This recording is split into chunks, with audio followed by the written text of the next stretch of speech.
Hello, I am Dr. Sahana KP. I am a consultant obstetrician and gynecologist, also a laparoscopic surgeon and infertility specialist.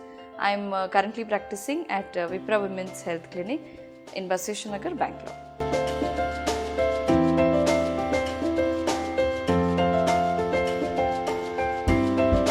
The treatment of vaginal prolapse will vary. It will depend on patient to patient.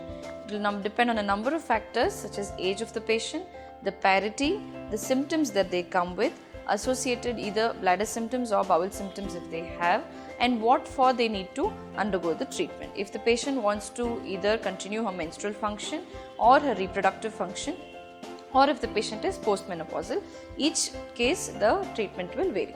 Treatment in mild to moderate cases can be simple Kegels exercise. In patients who want to conceive further, then they undergo what is called as a Fothergills repair.